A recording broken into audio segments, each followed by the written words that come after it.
L'empire des Incas au cœur des Andes. L'empire des Incas s'étendait au cœur des montagnes majestueuses des Andes, une chaîne montagneuse imposante qui traverse une grande partie de l'Amérique du Sud.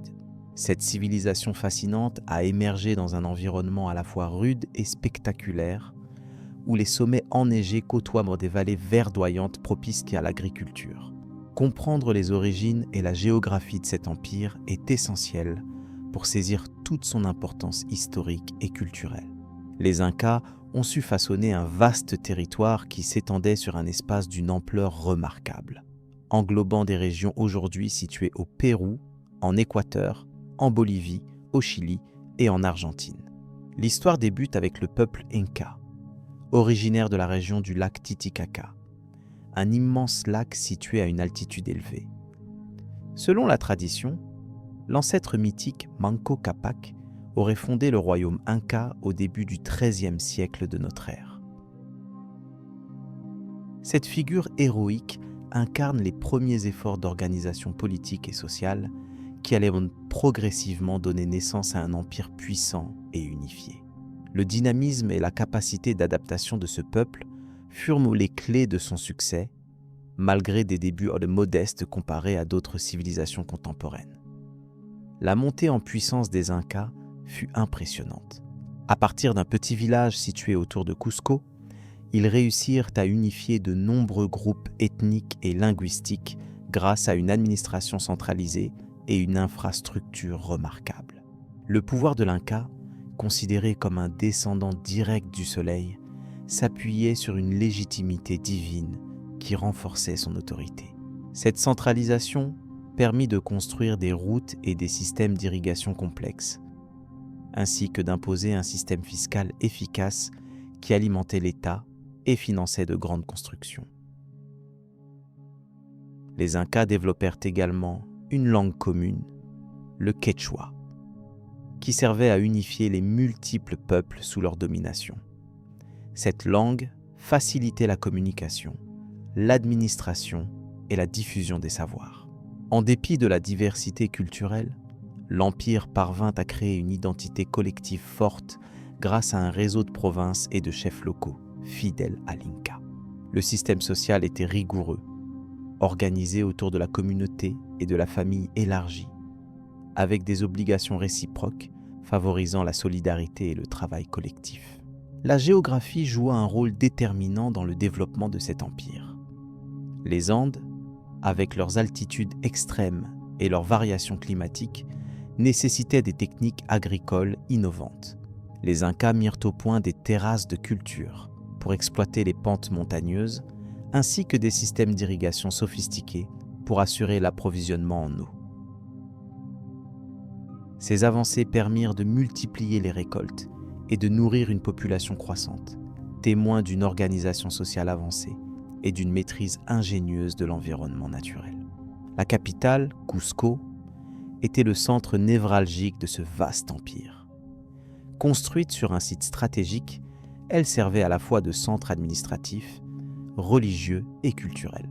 La ville était conçue pour refléter la puissance et la grandeur de l'Inca, avec ses palais, ses temples et ses places publiques soigneusement aménagées. Le temple du soleil, ou Coricancha, était le plus important lieu sacré, dédié à Inti, le dieu soleil, en qui résidait la spiritualité fondamentale de l'Empire. Ce temple était magnifiquement orné d'or, métal considéré comme l'essence même du soleil, symbole de divinité et de pouvoir. La société Inca était également structurée autour d'un calendrier précis, rythmé par des cérémonies religieuses et des fêtes en l'honneur des divinités. Ce calendrier permettait de coordonner les activités agricoles avec les cycles naturels, renforçant l'harmonie entre les hommes et l'environnement. Chaque décision politique ou militaire s'inscrivait dans cette logique sacrée où le cosmos avait une influence directe sur la vie quotidienne. Ainsi, la cohésion de l'Empire reposait autant sur une administration rigoureuse que sur un système de croyances profond. Les Incas entretenaient des relations complexes avec les peuples voisins. Parfois, ils intégraient pacifiquement d'autres groupes ethniques à travers des alliances matrimoniales et des échanges culturels. Parfois, ils devaient recourir à la conquête militaire pour étendre leur influence. Cette double approche leur permit de construire un empire à la fois vaste et diversifié, capable d'incorporer des cultures variées tout en imposant son modèle d'organisation. La force des Incas résidait surtout dans leur capacité à unir ces éléments en un ensemble cohérent et harmonieux. Parmi les figures emblématiques de cette époque se trouve Pachacutec, le 9e Sapa Inca, qui transforma radicalement le petit royaume en un vaste empire. Il est souvent crédité d'avoir initié de nombreux projets de construction et d'avoir réformé l'administration. Sous son règne, les territoires scifiés connurent une expansion rapide et l'intégration de nouveaux peuples fut consolidée. La légende raconte que sa sagesse et son énergie furent à l'origine de la grandeur incaine, donnant un élan déterminant à cette civilisation. Les Incas étaient également des maîtres dans l'art de la communication grâce à un réseau de messagers appelé chasqui. Ces coureurs parcouraient les kilomètres des routes Incas pour transmettre des messages, des ordres ou des informations. Ce système facilitait la gestion rapide des affaires de l'État et l'unification des provinces. Les routes elles-mêmes étaient d'une technicité remarquable, traversant ponts suspendus, montagnes et ravins. Elles permettaient aux armées, aux marchands et aux fonctionnaires de circuler efficacement sur un massif montagneux particulièrement difficile. Enfin, la richesse des Incas ne se mesurait pas seulement à travers la taille de leur empire ou leur infrastructure, mais aussi par leur maîtrise de l'or et de l'argent. Ces métaux précieux étaient omniprésents dans leur vie religieuse et sociale. L'or était considéré comme la sueur du soleil et servait à orner les temples et les objets sacrés. Il symbolisait la présence divine et la grandeur du pouvoir inca. Cet aspect conférait à l'Empire une dimension spirituelle profonde et une image majestueuse aux yeux des peuples voisins et des futurs conquistadors espagnols.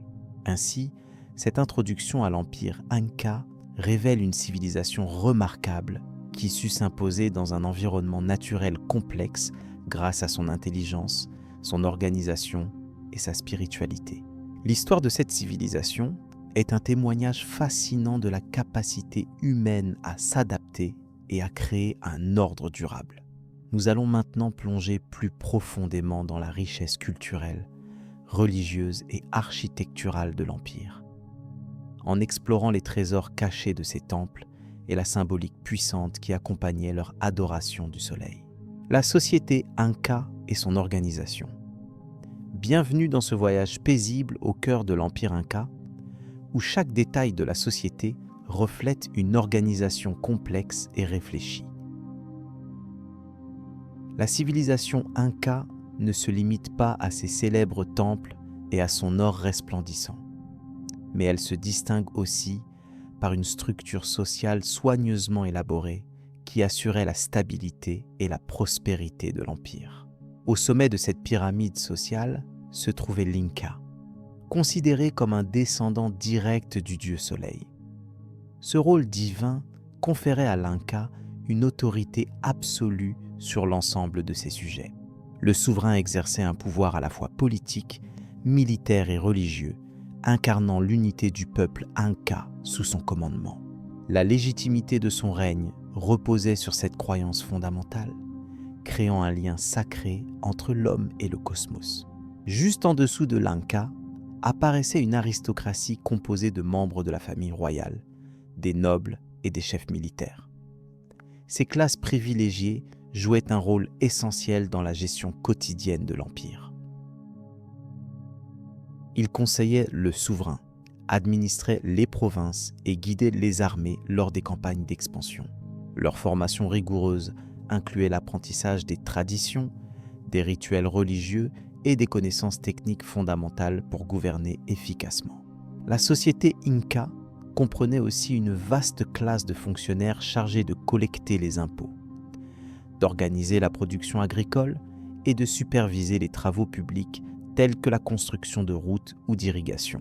Ces administrateurs devaient être loyaux et compétents, car leur fonction conditionnait la bonne marche de l'ordre social.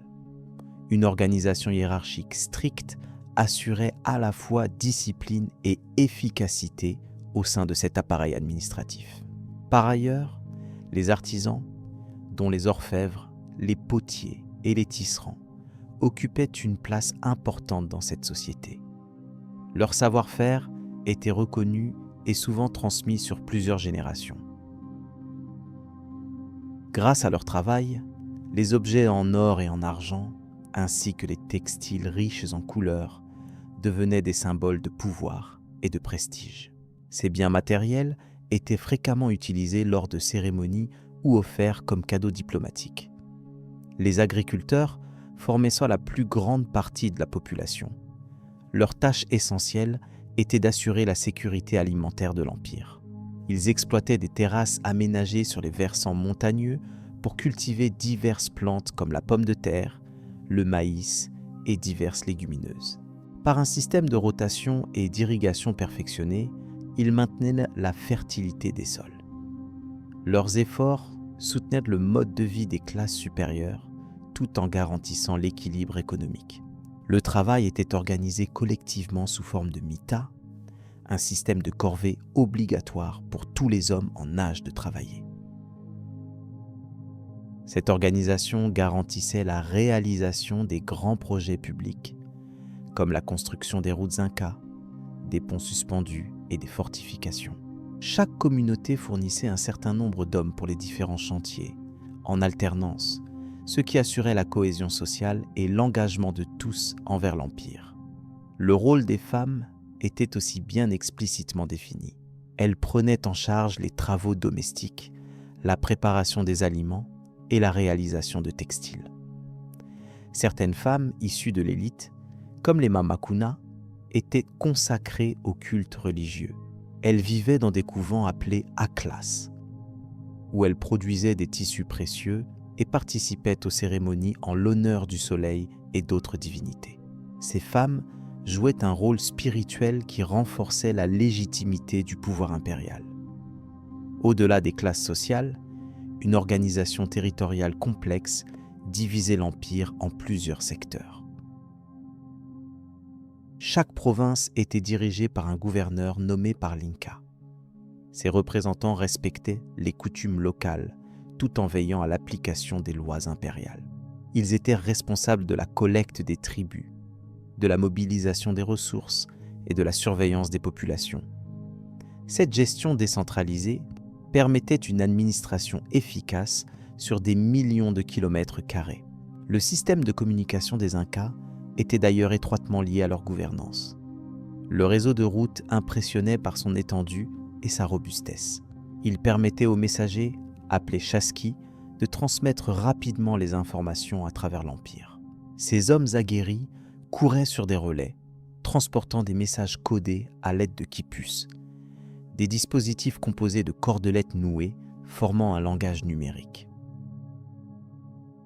Cette méthode révolutionnaire assurait un contrôle précis et une gestion en temps réel des affaires impériales. L'autorité inca reposait aussi sur des rituels élaborés et des actes symboliques. Les cérémonies publiques, souvent célébrées sur les places centrales des cités, mettaient en scène le souverain en tant qu'intermédiaire entre les hommes et les dieux. Par exemple, le festival du Inti Raymi, dédié au dieu Soleil, rassemblait l'ensemble de la population dans une démonstration de foi et de fidélité à l'Empire. Ces événements renforçaient la cohésion et l'identité collective. Enfin, la justice inca était gouvernée par des règles claires visant à maintenir l'ordre et la paix sociale. Les délits étaient rares, car les individus étaient élevés dans le respect rigoureux des coutumes.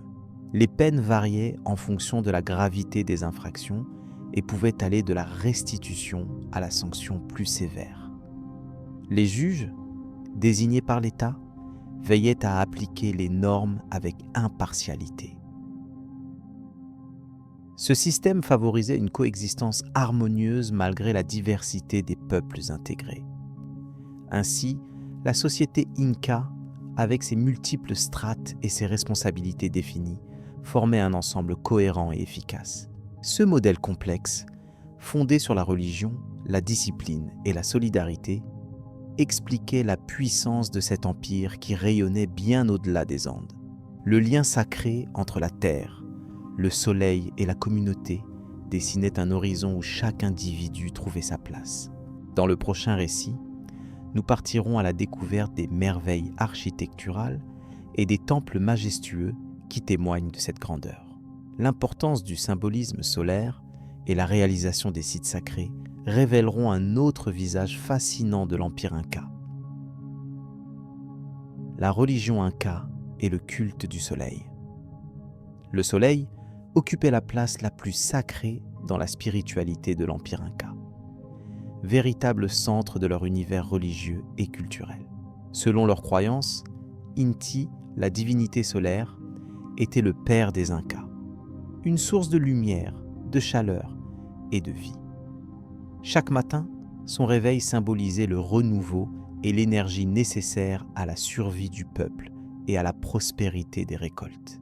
La société tournait autour de ce lien étroit avec le soleil, qui modifiait leur calendrier et rythmait les cérémonies. Le temple du soleil à Cusco, connu sous le nom de Coricancha, était le sanctuaire le plus important de l'Empire.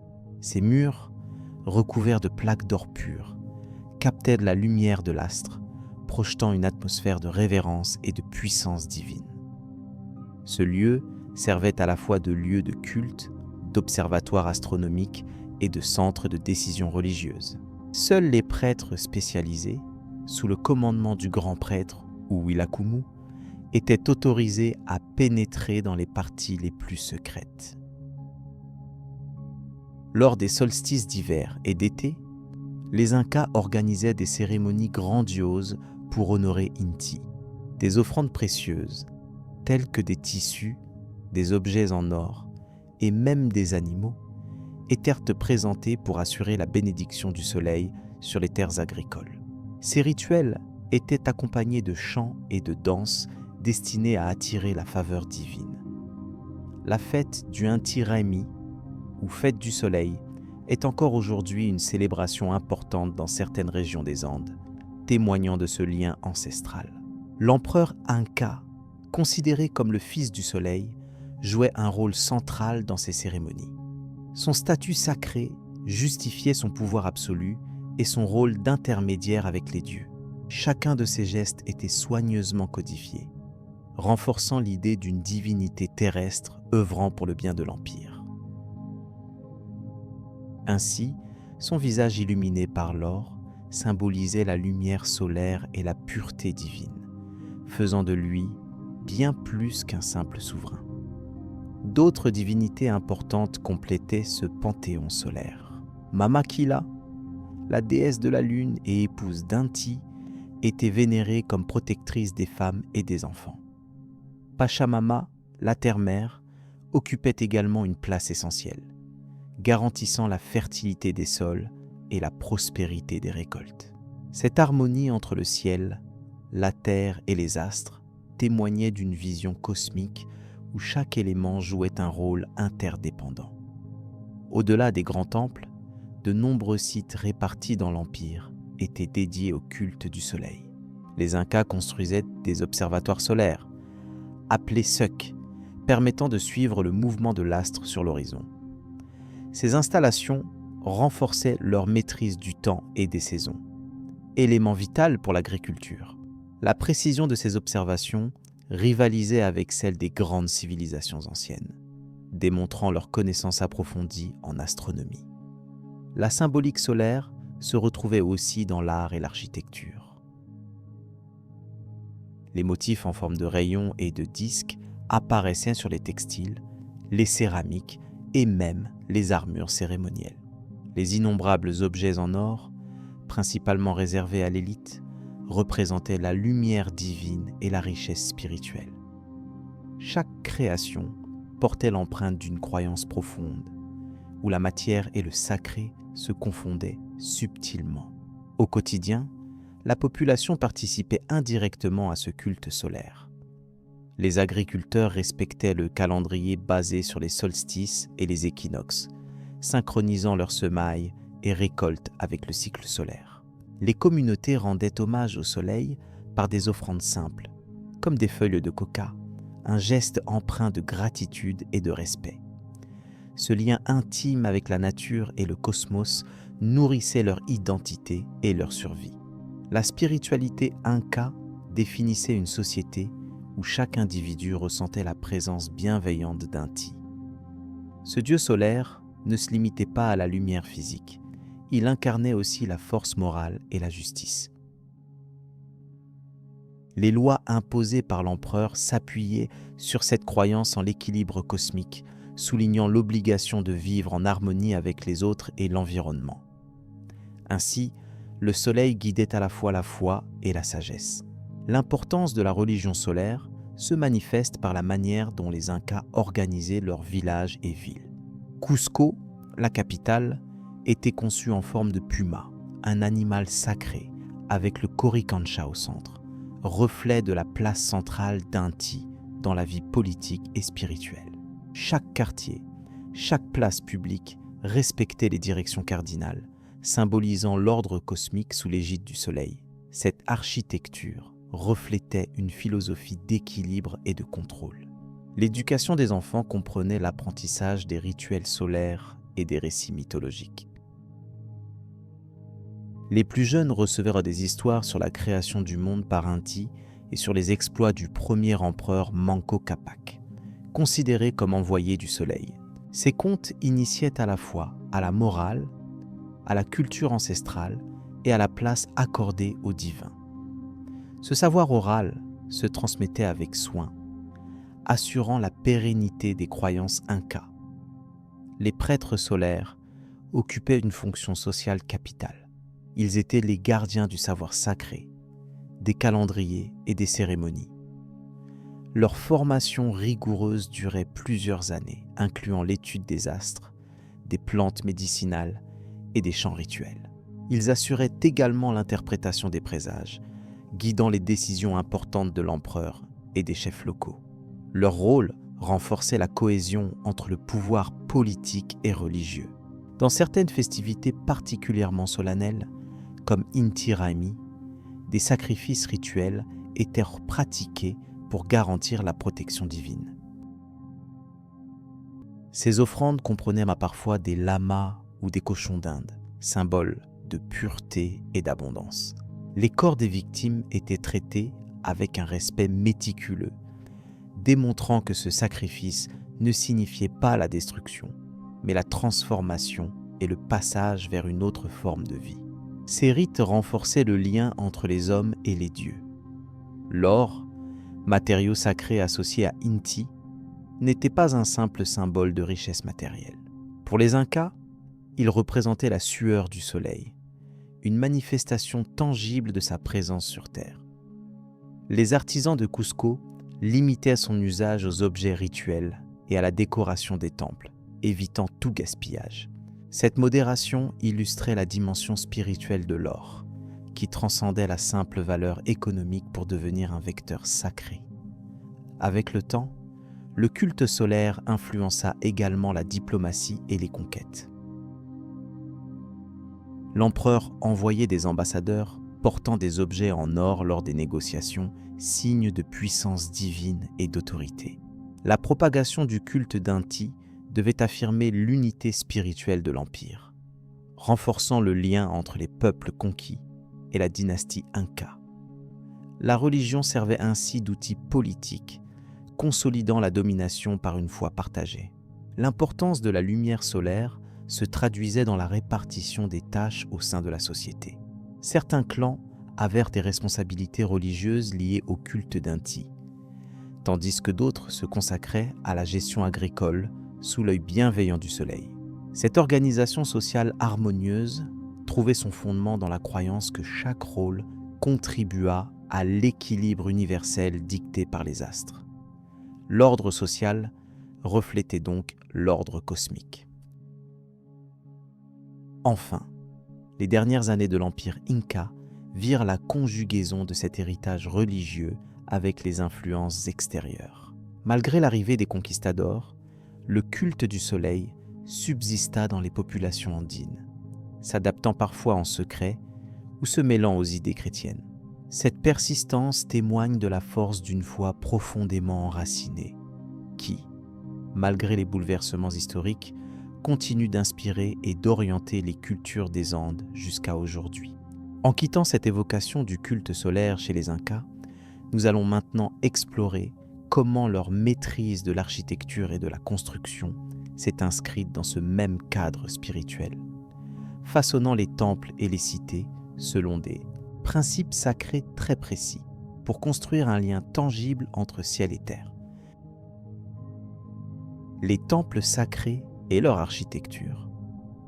Les temples incas représentent l'apogée de l'architecture religieuse de cette civilisation fascinante. Ils étaient bien plus que des simples lieux de culte. Ces édifices incarnaient la puissance divine, la cosmologie et l'organisation sociale. Le plus célèbre d'entre eux, le Temple du Soleil à Cusco, appelé Coricancha, était la pierre angulaire de la religion inca. Son nom signifie « enclos d'or », ce qui révèle à quel point l'or y brillait, reflétant la lumière solaire et symbole de la divinité suprême Inti. Construit avec une précision incroyable, ce temple possédait des murs en pierre taillés si parfaitement que l'on n'y insérait pas une feuille de papier. Ce niveau de maîtrise démontre l'importance que les Incas accordaient à la perfection architecturale. À l'intérieur du Coricancha, des plateformes et des niches abritaient des statues d'or massifs représentant le soleil et d'autres divinités, soulignant le rôle central de l'astre dans la mythologie inca. Chaque élément de construction était pensé pour s'aligner avec le soleil lors des solstices et équinoxes. Ce lien étroit entre architecture et astronomie était au cœur de la religion inca, où les temples fonctionnaient aussi comme calendrier pour rythmer les activités agricoles et rituelles. En plus de sa fonction rituelle, le temple servait de centre politique et économique, accueillant les souverains, prêtres et artisans lors des cérémonies majeures. Dans la ville sacrée de Machu Picchu, le temple des trois fenêtres attire également l'attention par sa structure mystique et sa position élevée. Les trois grandes fenêtres symbolisent plusieurs concepts, notamment le moulin spirituel du monde inca et la connexion entre le passé, le présent et l'avenir. En outre, ce temple est conçu pour capter la lumière solaire de façon particulière durant le solstice, renforçant le lien entre les Incas et leur dieu céleste. La pierre utilisée provient de carrières situées à des kilomètres, et sa taille ainsi que sa forme ont dû être travaillées avec minutie, prouvant la coordination et la main-d'œuvre qualifiée dont disposait l'Empire. Les structures religieuses incas présentent souvent des murs inclinés, ce qui les rendait plus résistants aux nombreux tremblements de terre qui frappaient la région. Cette technique ingénieuse, appelée trapézoïdale, est visible sur pratiquement tous les bâtiments officiels. Cette architecture spécifique témoigne de la connaissance approfondie des matériaux et de la géométrie par les ingénieurs incas. Elle permettait également d'apporter une esthétique singulière, associant la robustesse à la beauté, un équilibre recherché dans chaque construction sacrée. Les portes et fenêtres suivent elles aussi une forme trapézoïdale, renforçant l'unité stylistique et symbolique du lieu. Un autre exemple impressionnant est le temple du Condor, situé également à Machu Picchu. Sa structure reproduit la silhouette de cet oiseau sacré, dont les ailes correspondent à des plateformes sculptées dans la roche. Le temple du Condor illustre la manière dont les Incas intégraient la nature et la mythologie dans leur architecture. Chaque pierre semblait vivre, racontant une histoire, incarnant un lien profond avec les esprits protecteurs. Cette relation étroite avec l'environnement visible et invisible renforçait le rôle des temples comme espace sacré, sorte de passerelle entre le monde humain et le divin. Les Incas considéraient les pierres non seulement comme des matériaux de construction, mais aussi comme des entités vivantes dotées d'énergie spirituelle. Le processus d'assemblage des blocs, souvent sans mortier, s'inscrivait dans un rituel de respect et d'harmonie avec la nature. Lorsque les pierres s'emboîtaient parfaitement, cela symbolisait la paix entre les hommes, les dieux et la terre, mère Pachamama. Les artisans jouaient un rôle crucial dans ce travail sacré, utilisant des outils simples pour réaliser des formes complexes. Leur savoir-faire était transmis de génération en génération, assurant la cohérence et la pérennité des techniques. L'importance des temples ne se limitait pas à leurs fonctions religieuses. Ils étaient aussi des centres éducatifs où les jeunes nobles apprenaient la religion, l'astronomie et même les règles du gouvernement. Les prêtres y pratiquaient l'observation du ciel, identifiant les mouvements des étoiles pour guider les décisions politiques et agricoles. Ces bâtiments illustraient donc une connaissance scientifique avancée, intégrée au service de la société. Ainsi, l'architecture sacrée devenait un langage universel combinant art, science et spiritualité. Au-delà des temples centraux, de nombreux sanctuaires plus petits parsemaient le territoire inca. Ces oratoires ruraux, construits avec des pierres plus modestes, étaient dédiés à des divinités locales ou des ancêtres. Ils servaient à maintenir le lien entre les communautés éloignées et l'autorité religieuse de Cusco. Chaque tribu apportait ainsi sa pierre à l'édifice spirituel commun, renforçant l'unité de l'Empire. Cette diffusion témoigne de la profondeur et de l'expansion de la foi inca, capable d'intégrer une diversité culturelle sous une même cosmologie. L'orientation de chaque temple revêtait une importance capitale. Ils étaient alignés avec les phénomènes astronomiques majeurs, notamment le lever et le coucher du soleil lors des solstices. Ce choix n'était pas anodin, car il incarnait la croyance dans l'harmonie du cosmos et la nécessité d'équilibrer les forces naturelles. De nombreuses cérémonies religieuses rythmaient ainsi l'année civile, organisée à partir des observations dans les temples. Cette synchronisation entre architecture et cycle naturel soulignait la vision holistique que les Incas avaient du monde. Un équilibre fragile à entretenir par le culte et le savoir. Le rôle des murs dans ces temples était double. À la fois protecteur de l'intimité des rituels et support de décoration symbolique, ils racontaient des histoires. Des bas-reliefs sculptés représentaient des serpents, des pumas et des condors, symboles respectivement du monde souterrain, terrestre et céleste. Ces animaux sacrés incarnaient la structure tripartite de l'univers inca, portée par les constructions. La lecture des murs, accessible seulement aux initiés, renforçait le mystère et la puissance des temples. Ce langage visuel participait à l'éducation spirituelle des fidèles présents lors des cérémonies. La richesse matérielle des temples, notamment en or et en argent, reflétait aussi le prestige de l'Empire. Ces métaux précieux, extraits dans les montagnes andines, étaient façonnés en ornements, statues et feuilles appliquées sur les murs. L'or symbolisait le soleil, l'incarnation du pouvoir divin, tandis que l'argent représentait la lune, autre divinité majeure. La présence de ces éléments brillants participait à l'atmosphère sacrée et à la vénération lors des rituels. Malgré le pillage des conquistadors, les vestiges montrent encore la magnificence matérielle de ces lieux sacrés. Les cérémonies qui se tenaient dans ces temples étaient souvent spectaculaires, impliquant musique, danse et sacrifice d'animaux. Ces rites avaient pour but de garantir la prospérité, la protection et la fertilité des terres. Les prêtres, vêtus de costumes élaborés, jouaient un rôle central, guidant les fidèles dans des chants et des prières destinés à apaiser les dieux. La participation collective renforçait le sentiment d'appartenance à une communauté unie par la foi et le respect des traditions. Chaque détail du rituel était codifié et l'espace du temple permettait une mise en scène parfaitement orchestrée. L'étude des vestiges actuels permet d'appréhender la complexité de ces pratiques. Les archéologues ont découvert des offrandes enfouies sous les sols et des inscriptions gravées sur les pierres. Ces découvertes confirment l'importance du temple comme lieu de contact entre le monde visible et invisible. Les objets offerts étaient souvent des métaux précieux, des céramiques décorées et parfois même des momies de personnages illustres. Ces trésors témoignent de la dévotion et de la croyance profonde dans le pouvoir des sanctuaires pour influencer le cours de la vie et l'ordre cosmique. Il est essentiel de souligner que le calendrier lunaire et solaire coexistaient dans la pensée inca, ce qui se traduisait dans la division de l'espace sacré du temple.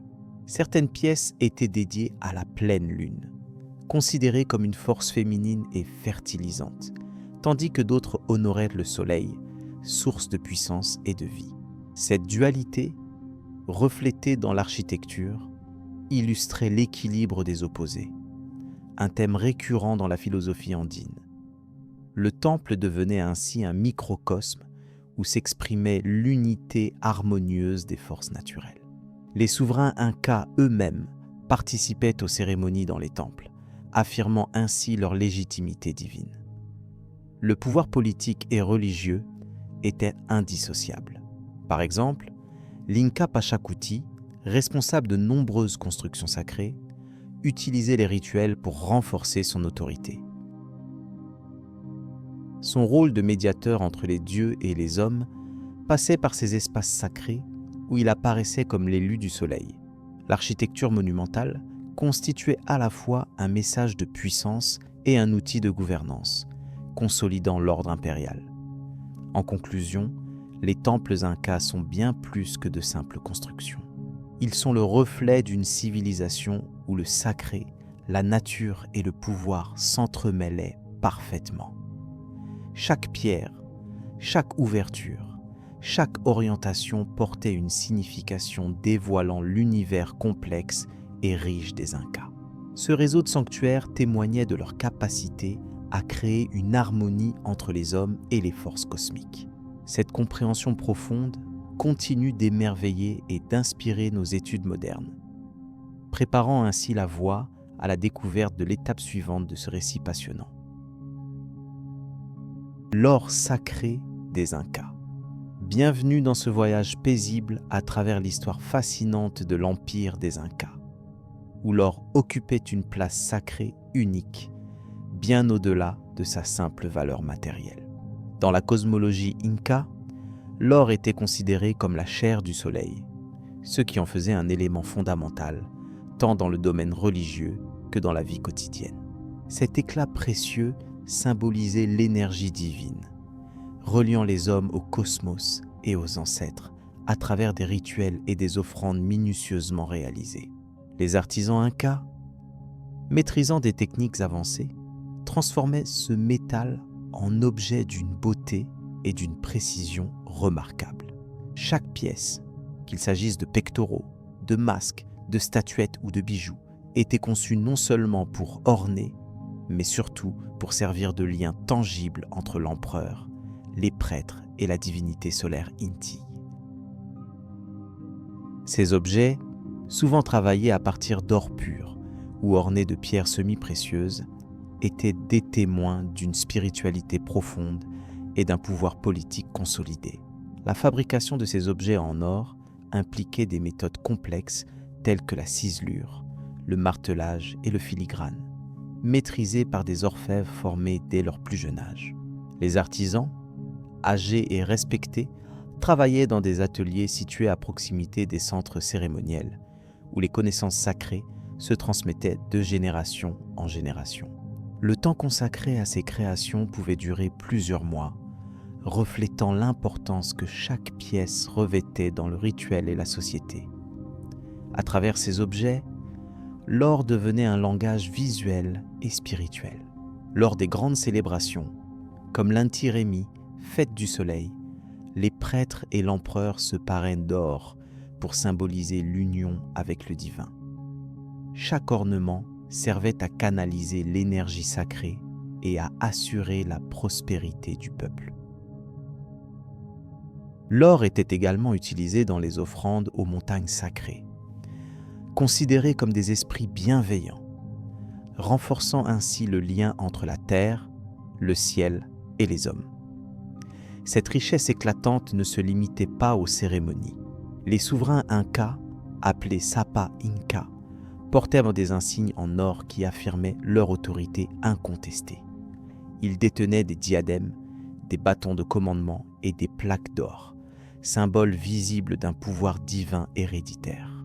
Ces objets servaient aussi à légitimer leur rôle de médiateur entre les dieux et leur peuple, un rôle essentiel au maintien de l'ordre social et politique. Cependant, la valeur de l'or dans l'empire des Incas n'était pas uniquement matérielle ou décorative.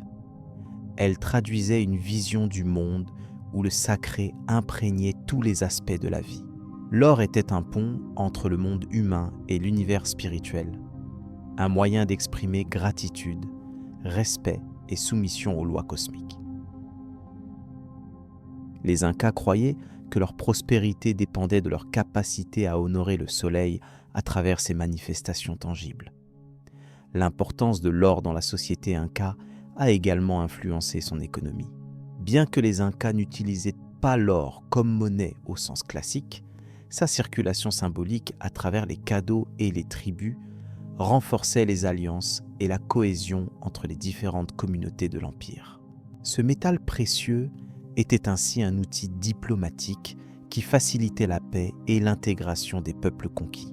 Par ailleurs, l'or servait à décorer les temples et les sanctuaires, lieux sacrés où les prêtres officiaient et les fidèles se rassemblaient. Le temple du soleil à Cusco, par exemple, brillait littéralement grâce aux feuilles d'or qui recouvraient ses murs et statues. Ce décor somptueux renforçait l'impression de proximité avec le divin, plongeant chaque visiteur dans une atmosphère d'émerveillement et de respect. Au-delà de sa beauté matérielle, l'or était aussi un réceptacle de symboles complexes. Certaines formes d'objets représentent des concepts cosmogoniques, comme les chakanas, la croix andine, qui incarnaient l'univers triple des Incas. L'incorporation d'or dans ces symboles renforçait leur puissance magique et leur fonction de médiateur entre le ciel et la terre. Cette iconographie restait un langage secret, connu des initiés et des prêtres. Lettres d'or, bracelets aux motifs géométriques, statuettes d'animaux sacrés, chaque objet portait en lui un savoir précis et une histoire. On sait grâce aux archives et aux explorations archéologiques que les Incas suivaient des règles strictes pour l'usage et la conservation de ces objets précieux.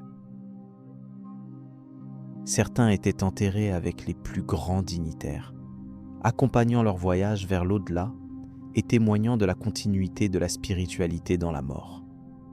Comment expliquer une telle vénération pour un métal issu de la terre ?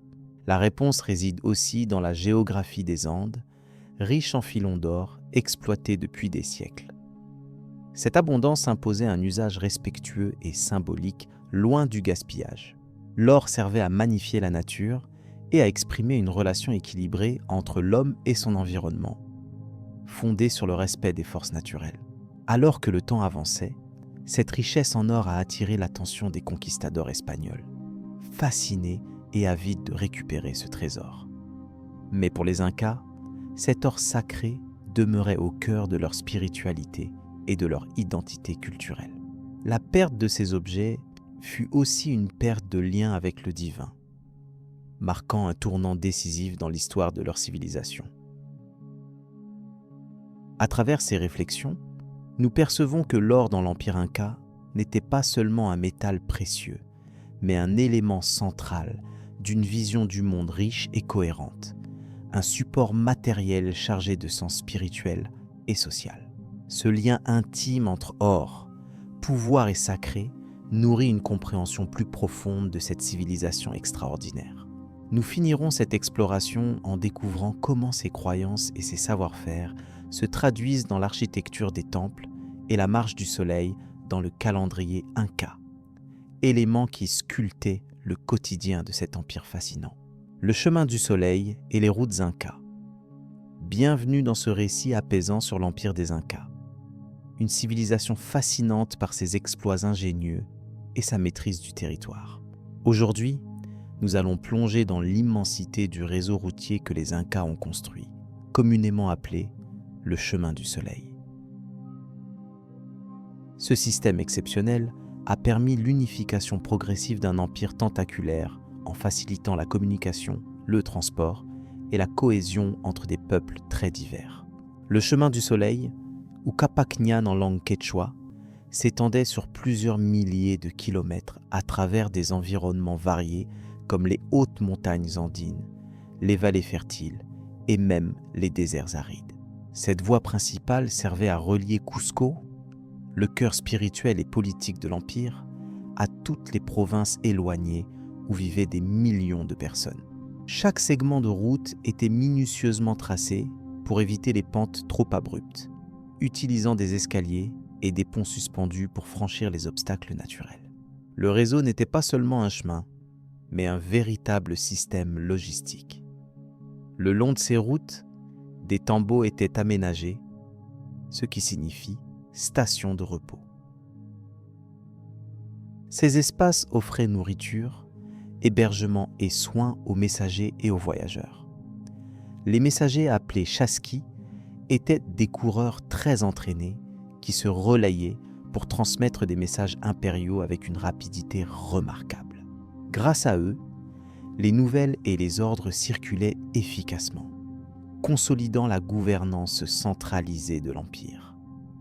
Les routes incas facilitèrent aussi le commerce intérieur.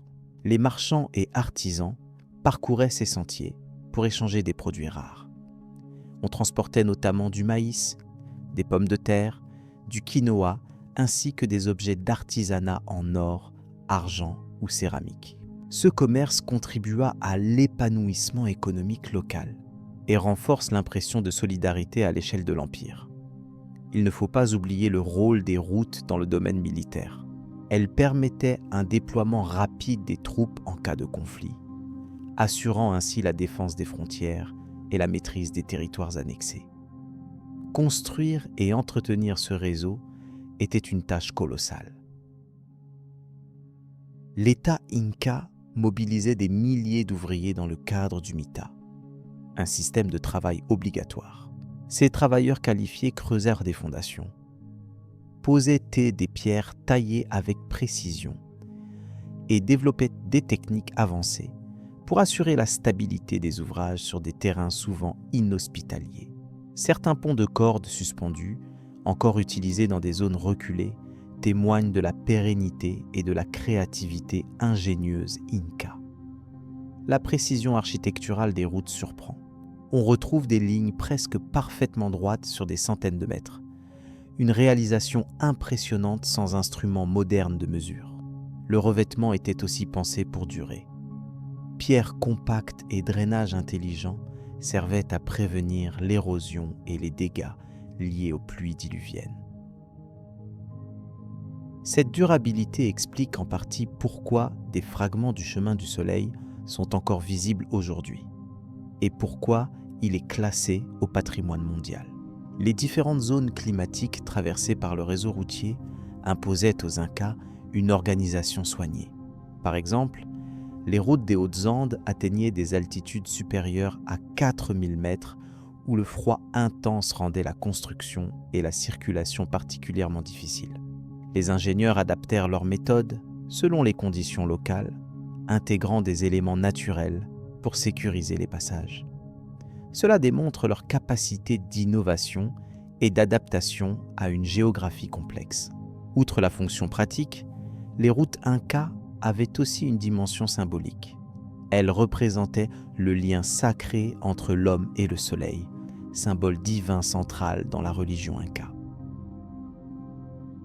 Le chemin du soleil incarne donc une union non seulement politique et économique, mais aussi spirituelle, témoignant du rapport profond que ces peuples entretiennent avec la nature et l'univers. Chaque voyageur sur ces sentiers ressentait plus qu'un simple déplacement, une connexion au cosmos. La route principale se divisait en branches secondaires qui pénétraient jusque dans les vallées lointaines et les zones côtières. Ces ramifications assuraient une accessibilité maximale sans jamais faire dépendre une région uniquement d'un seul itinéraire. Cette complexité reflète une organisation pensée pour garantir la résilience du système face aux aléas naturels tels que les glissements de terrain ou les inondations. Ainsi, l'Empire Inca prévoyait la pérennité et la continuité de son administration. Pour mieux comprendre cette incroyable infrastructure, on peut imaginer un messager appelé Tupac, célèbre pour son endurance exceptionnelle. Chaque jour, Tupac parcourait plusieurs dizaines de kilomètres en alternant courses rapides et repos au tambo. Il rapportait des nouvelles du gouvernement central à sa communauté, située dans une vallée éloignée, reliant ainsi les peuples les plus dispersés par un fil invisible de communication. Son rôle illustre l'importance vitale des routes dans la vie quotidienne de l'Empire. Le chemin du soleil transformait également la notion de temps et d'espace pour les Incas. En reliant des territoires s'étendant du nord de l'actuel Équateur jusqu'au centre du Chili, il abolissait en partie les distances énormes. Cette réduction des barrières physiques était à la base d'un sentiment d'appartenance collective, induisant la solidarité entre des groupes ethniques très variés. C'était un défi majeur pour une civilisation qui ne possédait ni roues ni bêtes de somme domestiquées. L'impact socio-économique des routes Incas dépasse donc largement le simple aspect infrastructural. Elles favorisaient les échanges culturels, la diffusion des techniques agricoles et artistiques, et permettaient aux populations de participer à un projet ambitieux d'intégration de la diversité. Ce maillage de communication fit des Incas un modèle de gestion territoriale avant l'ère moderne, impressionnant par sa sophistication et son ampleur. Aujourd'hui encore, les vestiges du chemin du soleil inspirent chercheurs et voyageurs. Plusieurs parcours sont accessibles et parcourus par des randonneurs du monde entier, qui s'imprègnent ainsi de l'histoire profonde et des paysages spectaculaires liés à cette voie mythique.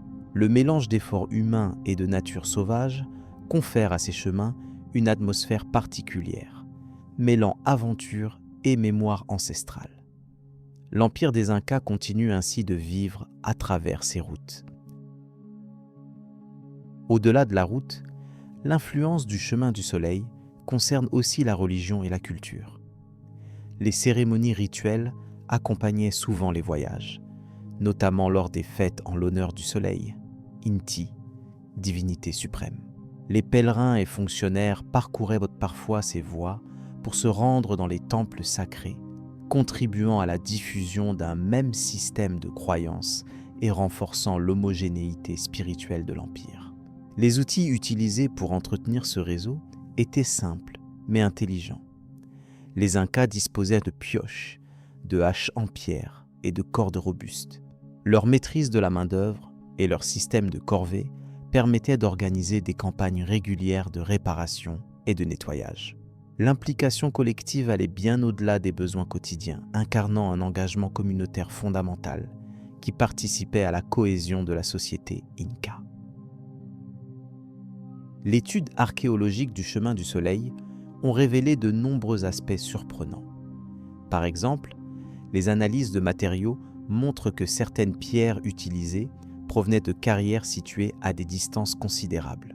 Leur transport sans animaux de trait témoigne d'une organisation humaine impressionnante et d'une forte mobilisation sociale. C'est un exemple frappant d'ingéniosité humaine sans recours aux technologies modernes. Le chemin du soleil est également remarquable par son intégration dans le paysage naturel. Plutôt que de détruire l'environnement, il le respectait en utilisant des passages déjà existants et en s'adaptant au relief.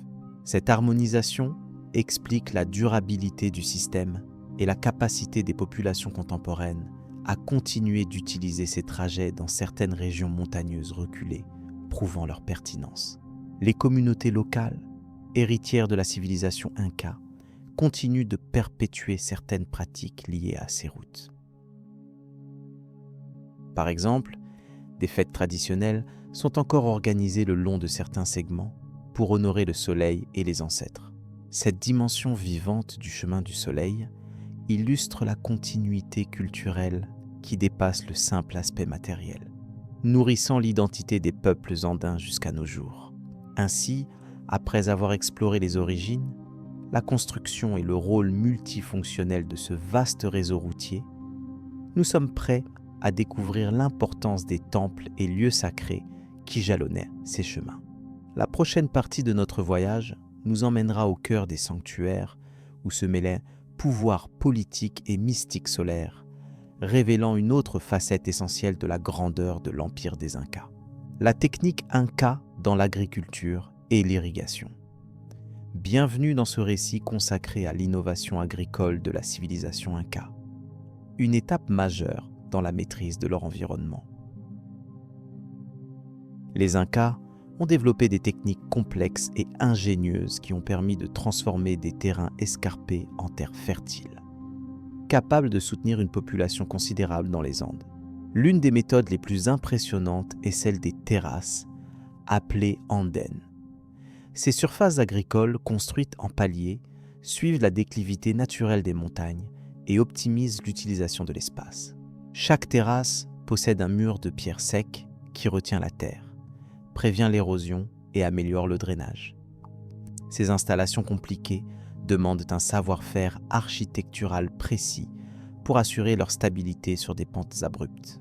Ces terrasses ne servaient pas uniquement à créer des surfaces exploitables, mais aussi à gérer les différences de température.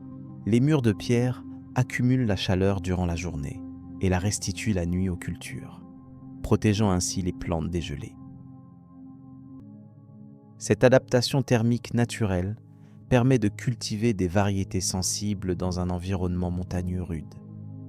Les systèmes d'irrigation constituent un autre pilier de cette réussite agricole. Les Incas ont su capter l'eau de fonte des glaciers et des rivières pour alimenter leur culture. Ils construisaient des canaux minutieux qui dirigeaient l'eau sur plusieurs kilomètres, utilisant un réseau complexe capable d'irriguer même les parcelles les plus isolées. Ces infrastructures garantissaient un approvisionnement en eau constant malgré les périodes sèches. La maîtrise de l'eau ne se limitait pas à son transfert. Les Incas ont également conçu des bassins de retenue qui accumulaient l'eau de pluie. Ces réservoirs contrôlaient le débit en régulant l'arrosage selon les besoins des cultures, évitant ainsi à la fois le stress hydrique et les inondations destructrices. Cette gestion intelligente favorisait la stabilité des récoltes d'année en année. Le maïs, la pomme de terre, le quinoa et d'autres plantes andines provenaient de ces terrains aménagés où les conditions continuaient d'être optimisées. La diversification des cultures était une stratégie essentielle pour assurer la sécurité alimentaire. Chaque espèce avait son lieu d'élection sur les différentes altitudes et types de sols, démontrant une connaissance fine de l'écosystème local. Au-delà des aspects techniques, ces réalisations agricoles reflètent aussi une organisation sociale structurée. Chaque communauté villageoise était responsable de la maintenance des terrasses et canaux. Le travail collectif, souvent imposé par l'État Inca, garantissait la pérennité de ces œuvres. Ce système de corvées tributaires renforçait les liens sociaux tout en maintenant la production nécessaire à l'ensemble de l'empire. L'agriculture inca ne fut pas simplement un ensemble de techniques. Elle s'inscrivait dans une vision du monde où la nature et la société étaient intimement liées. Ainsi, les Incas vénéraient Inti, le soleil, garant de fertilité. Les rites agricoles accompagnaient chaque étape des semis et des récoltes, témoignant de cette symbiose entre l'homme et son environnement. Les outils étaient adaptés à la topographie et aux cultures spécifiques. Des houes de bois renforcées par du métal étaient utilisées pour préparer la terre, tandis que des graines sélectionnées depuis des générations assuraient la qualité des récoltes. L'observation attentive des climats et des saisons complétait cet ensemble de savoirs accumulés. En combinant terrasses, irrigation efficace et diversité des cultures, les Incas surent nourrir une population estimée à plusieurs millions de personnes. Ce modèle agricole à grande échelle leur permit d'étendre leur pouvoir sur un vaste territoire, tout en préservant l'environnement difficile des Andes. Ces avancées sont d'autant plus remarquables que l'Empire Inca n'utilisait ni roues ni bêtes de somme. Le travail humain constituait le moteur principal de l'agriculture, démontrant une discipline et une organisation sociale exemplaires. La complexité des infrastructures témoigne d'un génie collectif consacré à la survie et au développement. Les montagnes andines, avec leurs altitudes et microclimats variés, exigeaient également la mise en place de systèmes de micro-irrigation pour faire face à la volatilité environnementale.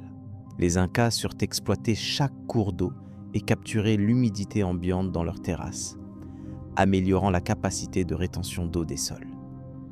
Le rôle des spécialistes agricoles, souvent appelés Atunruna, était central. Ces experts coordonnaient les travaux sur le terrain, transmettaient les connaissances et garantissaient que les techniques traditionnelles soient à respecter tout en intégrant d'éventuelles innovations. Ils formaient un maillon essentiel entre la population et l'administration de l'Empire. Ces travaux d'aménagement ne visaient pas qu'à ensemencer des terres. Ils reflétaient aussi une philosophie de gestion durable des ressources naturelles. En maîtrisant l'eau, la terre et le climat, les Incas ont créé un équilibre admirable qui a permis à leur civilisation de perdurer jusqu'à la conquête espagnole. L'étude des anciens systèmes Incas inspire encore aujourd'hui les ingénieurs et agronomes qui cherchent des solutions écologiques et durables. Les terrasses existent encore dans certaines régions, témoins silencieux d'une époque où l'adaptation à la nature était la clé du succès.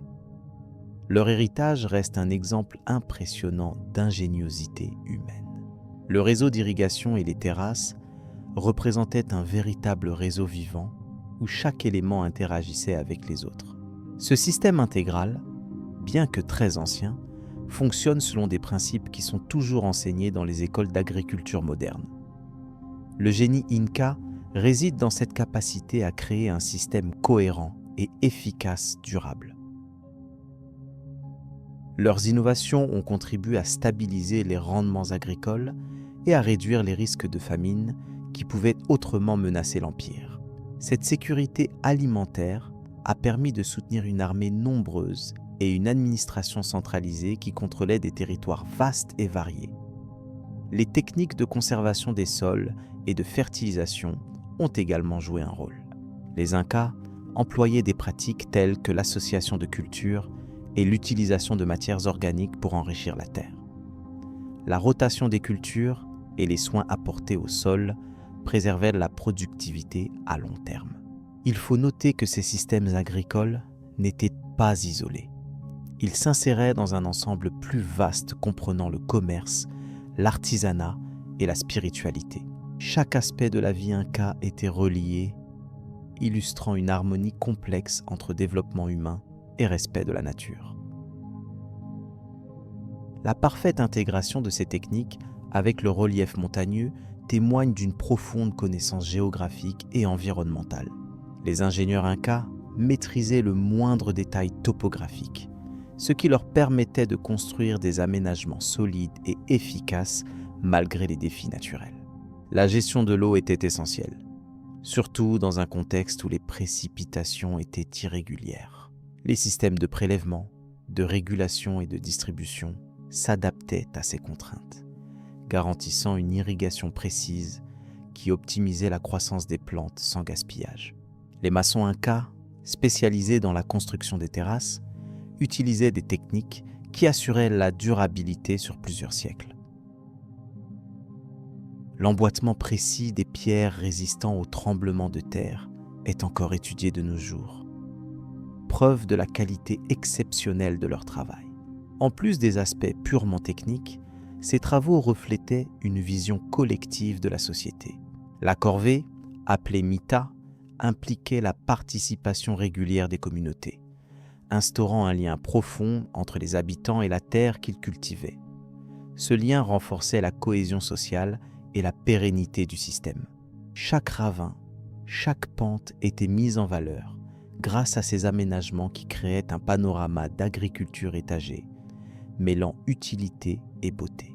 Ce paysage façonné par la main humaine est un témoignage impressionnant de l'adaptation à des conditions difficiles. L'importance accordée à la fertilité du sol se manifestait aussi par des rituels et une attention constante au cycle naturel. La terre était considérée comme un organisme vivant, digne du respect et nécessitant des soins attentifs pour produire ses fruits. L'agriculture inca s'appuyait aussi sur un calendrier précis, déterminé par l'observation astronomique. Les périodes de semis et de récolte étaient alignées avec les mouvements du soleil et des étoiles, assurant un rythme optimal pour chaque culture. L'ensemble de ces savoirs constituait un patrimoine culturel transmis oralement et par l'exemple. Les Incas valorisaient cette tradition pour assurer la continuité de leurs techniques face aux fluctuations climatiques et autres défis. L'ingéniosité des Incas face à leur environnement témoigne d'une intelligence collective remarquable. Leur capacité à modeler le paysage tout en respectant ses limites est une leçon qui résonne encore aujourd'hui dans les débats sur le développement durable. C'est par ces innovations agricoles que l'Empire Inca s'est distingué, forgeant une société forte et organisée. La nourriture produite grâce à ces terrasses et canaux a permis non seulement la survie, mais aussi l'épanouissement d'une civilisation fascinante. Combiner l'agriculture avec la gestion de l'eau et des sols a permis un contrôle précis des ressources, évitant la surexploitation. Ce respect du milieu naturel est l'une des clés qui explique par la longévité de cet empire montagnard, bâti dans des conditions souvent hostiles. Cette maîtrise du territoire et des ressources agricoles illustre la richesse du savoir Inca, fruit d'une adaptation patiente et méticuleuse. Elle ouvre la porte à une meilleure compréhension de leur mode de vie et de leur réussite. Les terrasses sont aussi un symbole fort de cette alliance entre humain et nature. Une architecture agricole qui défie le temps et les contraintes naturelles. Elle représente un lien tangible avec le passé et la puissance d'une civilisation dédiée au progrès. La gestion des ressources hydriques s'inscrit dans un système plus large, comprenant la construction de réservoirs et de canaux qui ont nécessité des années de travail collectif. Ce réseau hydraulique était vital pour la survie et la croissance des communautés andines. En soulignant ces techniques, on mesure l'importance des relations sociales sous-jacentes. La répartition équitable de l'eau, la maintenance des infrastructures et la coordination des travaux demandent une organisation efficace et juste. On ne peut oublier l'impact des climats variés, où l'altitude influence la température et les précipitations. Les Incas surent exploiter ces différences pour diversifier les cultures et maximiser les rendements sur leurs terres fragmentées. Cette méthode agricole étagée rappelle l'habitude de s'adapter à la nature plutôt que de la combattre. Elle reflète un équilibre fragile mais solide, né d'une observation attentive et d'une expérimentation constante. Les outils, bien que rudimentaires comparés à ceux d'époques plus récentes, étaient parfaitement adaptés à leur usage. La forme, la matière et la fabrication répondaient aux exigences spécifiques de la culture en altitude. Ces savoir-faire, loin d'être figés, ont évolué au fil des siècles pour s'ajuster aux changements, montrant la flexibilité et la résilience du système agricole inca. Cette capacité d'adaptation est l'un des enseignements majeurs que nous pouvons tirer. L'ensemble de ces éléments bâtit une image claire d'une civilisation qui a su dominer un environnement difficile avec intelligence, patience et respect. Ils ouvrent une fenêtre sur un mode de vie intégré à la nature et organisé pour la survie. À travers la compréhension de ces innovations, on perçoit la profondeur du génie inca, à la fois technique et social. Ce modèle agricole est l'un des fondements de leur empire, garantissant à la fois alimentation et cohésion.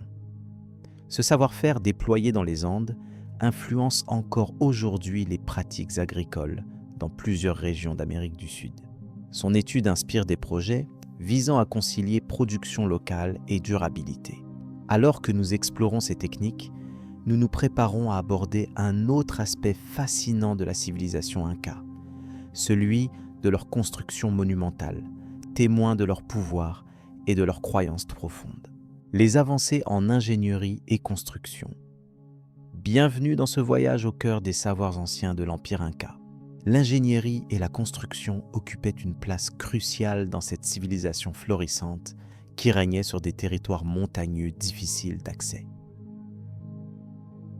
Les Incas ont développé des techniques remarquables et uniques, notamment la maçonnerie sans mortier, qui témoigne de leur ingéniosité et de leur adaptation à leur environnement. Les murs construits avec des pierres taillées de manière si précise que même la lame d'un couteau ne saurait se glisser dans les interstices illustre ces prouesses. Cette méthode a permis non seulement une solidité exceptionnelle, mais aussi une résistance remarquable aux séismes fréquents dans cette région andine. Chaque bloc était minutieusement sculpté afin qu'il épouse parfaitement la forme de ses voisins. L'absence de mortier ne signifie pas un hasard, mais une maîtrise parfaite du travail de la pierre. Les artisans incas utilisaient des marteaux en pierre et des outils en bronze pour modeler ces blocs, souvent de dimensions impressionnantes. Cela nécessite une connaissance approfondie des matériaux, mais aussi une coordination extrême dans le travail collectif. Le site de Sacsayhuaman, situé non loin de la capitale Cusco, en est un parfait exemple. Ces murs composés de grandes pierres polygonales s'emboîtaient avec une telle précision que le complexe a survécu à de nombreux tremblements de terre majeurs. L'ingénierie inca reposait donc sur une compréhension fine des contraintes géologiques locales. Le climat montagnard imposait aussi des défis importants. La forte variation de température entre le jour et la nuit aurait pu fragiliser des constructions classiques. Pourtant, grâce à leurs techniques spécifiques, les Incas ont pu concevoir des habitats durables, bien adaptés aux aléas climatiques. Ils prenaient en compte aussi la circulation de l'air et l'humidité dans leurs plans. Un autre aspect fascinant est la façon dont ces constructions s'intégraient harmonieusement dans le paysage. Elles épousaient la morphologie des collines et évitaient les désordres de terrain, ce qui renforçait leur stabilité et respectait l'environnement naturel sacré. Ce lien entre construction et nature reflète la philosophie inca profondément ancrée dans l'équilibre du monde. On trouve aussi d'incroyables aqueducs et systèmes de drainage visant à protéger ces édifices. Ces infrastructures hydrauliques témoignent d'un savoir technique très avancé. Elles évitaient les inondations et contrôlaient l'eau dans un territoire pourtant montagneux et escarpé, garantissant ainsi longévité et confort aux habitants. Les routes pavées et escaliers taillés dans la roche faisaient partie intégrante de ce système. Ces voies reliaient villages, centres cérémoniels et capitales régionales, facilitant circulation et communication. Elles démontraient la capacité des Incas à organiser et contrôler leur empire sur des distances considérables, malgré la nature accidentée du terrain. L'importance accordée à chaque détail dans la construction révèle aussi un aspect symbolique. Les formes, l'orientation et même la taille des pierres portaient des significations spirituelles et politiques. L'architecture devenait ainsi un moyen d'affirmer pouvoir, cosmogonie et lien avec les divinités, en particulier Inti, le dieu soleil. Les techniques mises en œuvre montrent également une grande expertise en génie civil. La manipulation de matériaux lourds sans machinerie moderne démontre un usage ingénieux de leviers, rampes et cordages. Cette organisation technique témoigne d'une société où l'ingénierie était une compétence valorisée et soigneusement transmise. Certains chercheurs avancent que ces prouesses auraient été facilitées par des connaissances géométriques et astronomiques approfondies. L'alignement de certains bâtiments avec les solstices et autres événements célestes suggèrent une intégration de savoirs scientifiques à leur construction. Cela élevait les édifices au rang de marqueurs temporels et spirituels.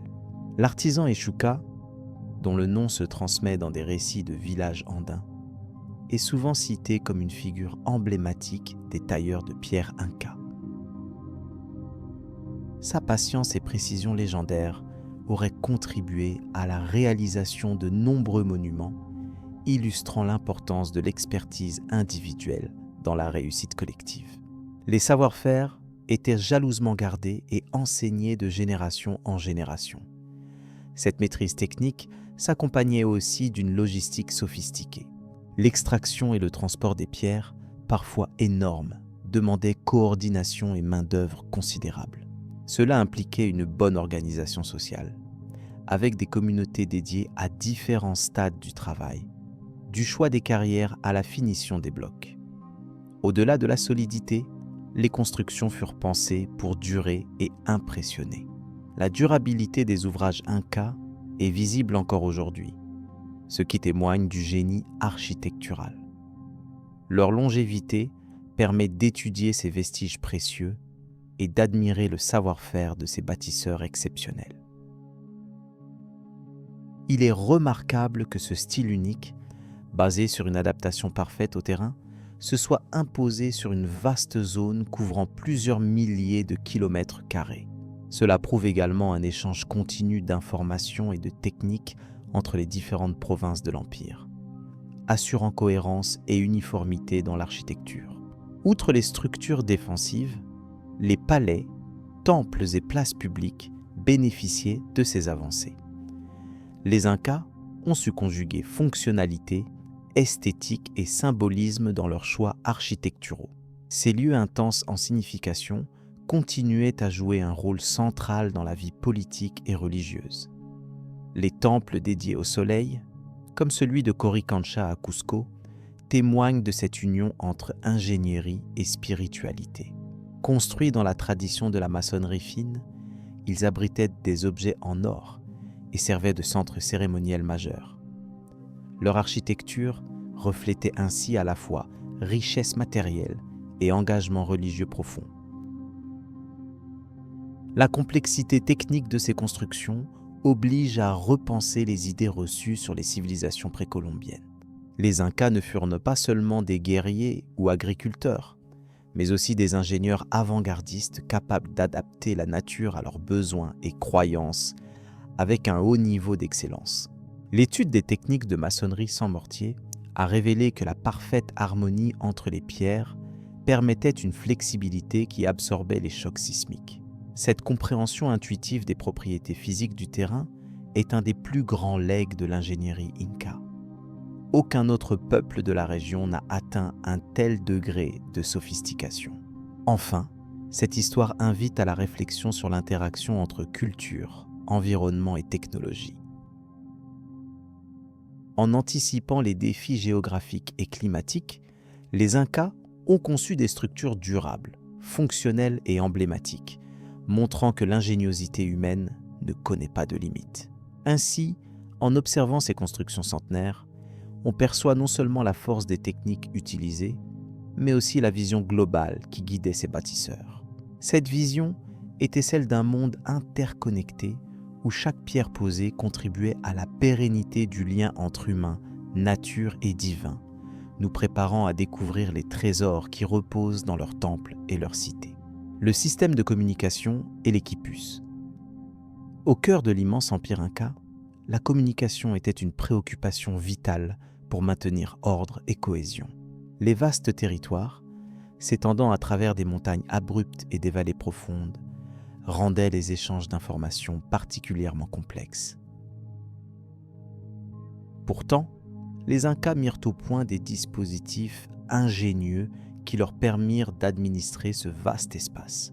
Parmi ces dispositifs, le plus fascinant était sans doute le quipu, un système qui dépassait largement une simple méthode de comptabilisation.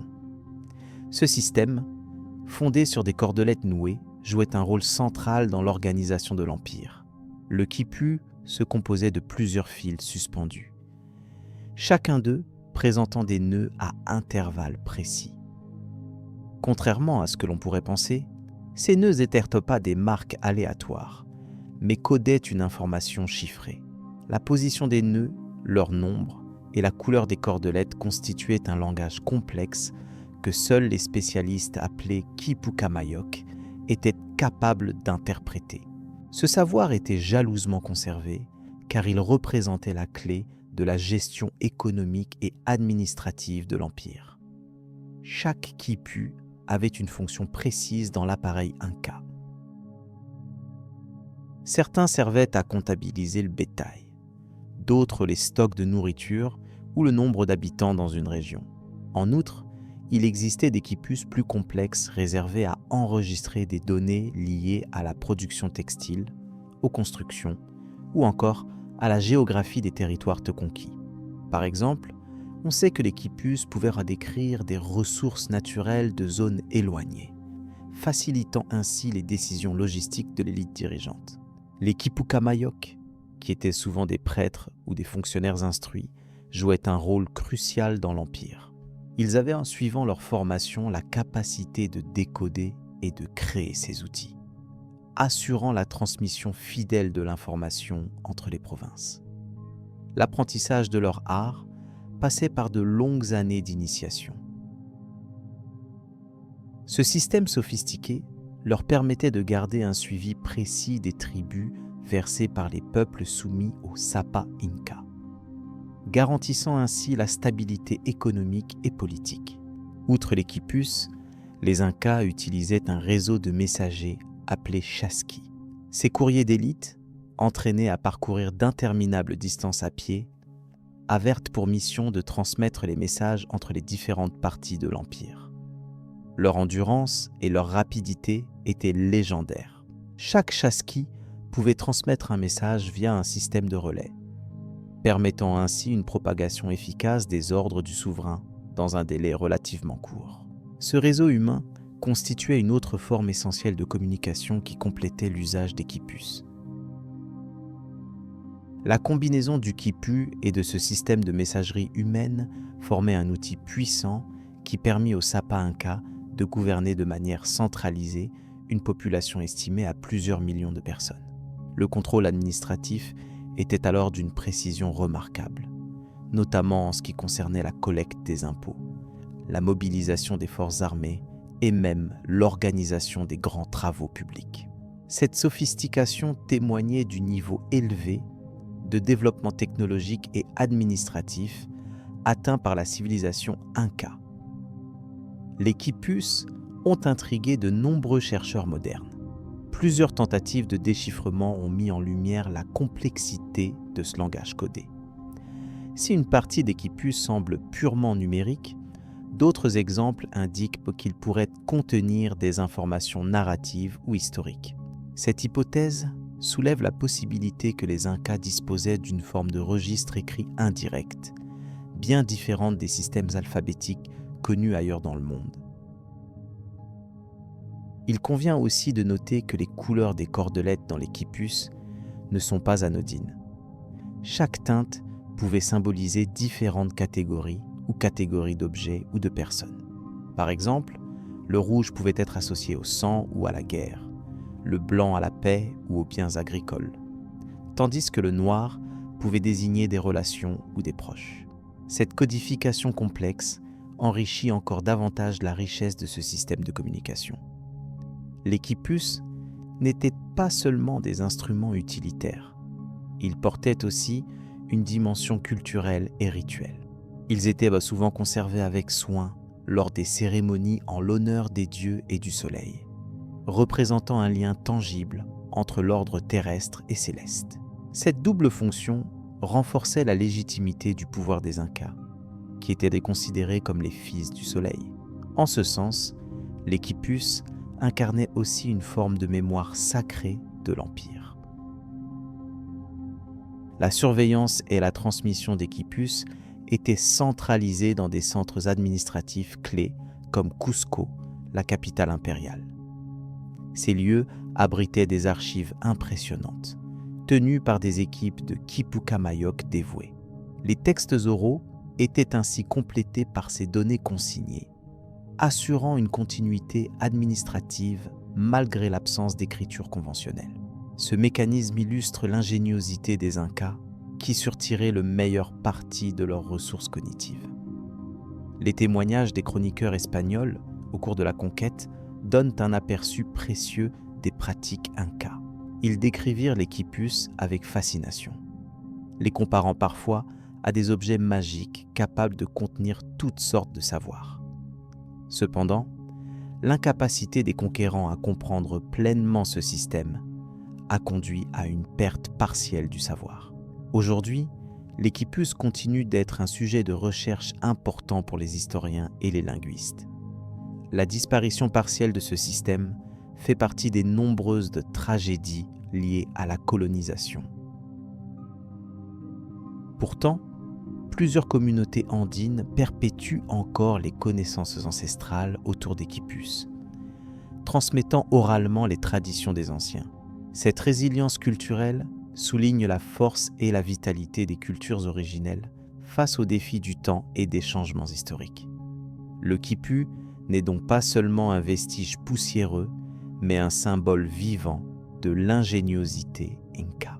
Les études archéologiques ont également révélé des variations dans la structure des quipus selon les régions. Certaines versions présentent un nombre plus élevé de fils, reflétant la complexité ou la richesse des informations à gérer localement.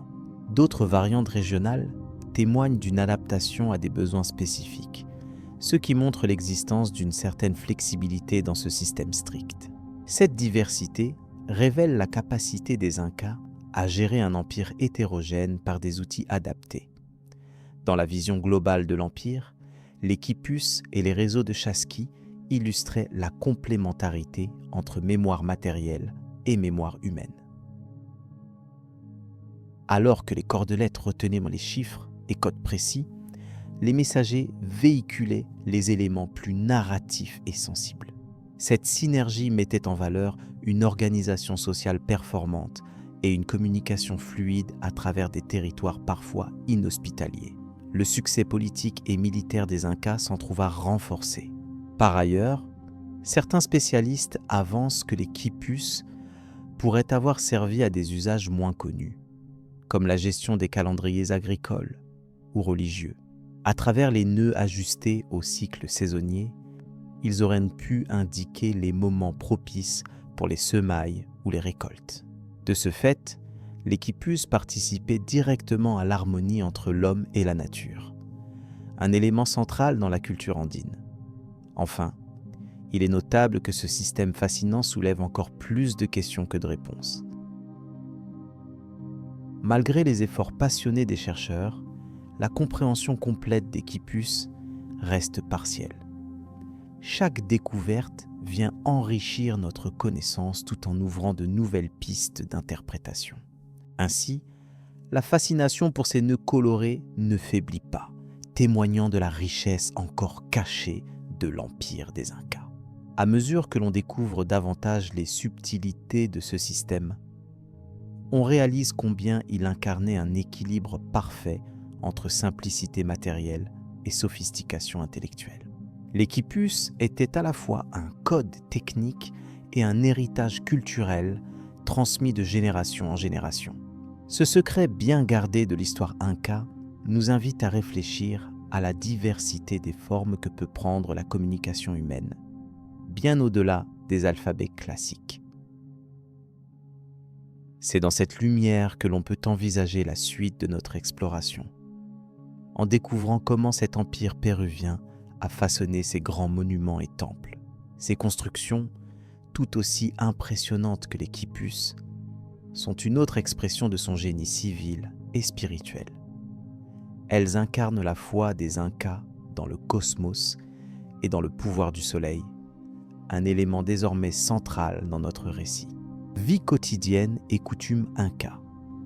Bienvenue dans ce voyage paisible à travers la vie quotidienne de l'Empire Inca. Un monde où tradition et routine s'entrelacent harmonieusement. Chaque jour commence avec le lever du soleil sur les Andes, un spectacle majestueux que les Incas honoraient profondément. Le foyer familial, centre de la vie sociale, est un lieu où plusieurs générations cohabitent, partageant responsabilités et savoir. Les enfants apprennent dès leur plus jeune âge les coutumes qui forment le socle de cette société complexe, tandis que les adultes s'activent dans des tâches soigneusement réparties selon le sexe et le statut social. Les activités économiques sont organisées avec une précision remarquable. L'agriculture, fondement de leur subsistance, s'étend sur des terrasses sculptées dans les montagnes, où poussent maïs, pommes de terre et quinoa. L'irrigation, grâce à des canaux ingénieux, assure la fertilité des terres même dans des zones arides. Les hommes travaillent la terre, tandis que les femmes se consacrent au tissage. Ce dernier est très prisé car il reflète l'identité culturelle et sociale de chaque famille. Les vêtements faits de laine d'alpaga sont non seulement pratiques, mais aussi magnifiquement décorés avec des motifs symboliques. La société Inca est profondément communautaire. Organisée autour de l'Ailu, une unité sociale où l'entraide est primordiale. Ce système permet de répartir les ressources et de soutenir les membres les plus vulnérables. Les fêtes rituelles sont des moments forts, teintés de cérémonies religieuses dédiées au dieu soleil, Inti. Ces événements mobilisent toute la communauté autour de chants, de danses et de repas collectifs à base de maïs et de viande d'alpaga, appréciés pour sa saveur distinctive. La préparation de ces festins requiert une coordination minutieuse et un savoir-faire ancestral. Les artisans jouent un rôle clé dans la culture inca. Les potiers, bijoutiers et sculpteurs travaillent avec une habileté qui impressionne encore aujourd'hui. Les bijoux en or et en argent, métaux précieux pour les Incas, servaient de signe de statut et d'appartenance à la noblesse. Leurs objets étaient souvent destinés aux rituels ou offerts en hommage aux dieux. Cette orfèvrerie reflète non seulement une maîtrise technique, mais aussi une symbolique profondément ancrée dans leur vision du monde.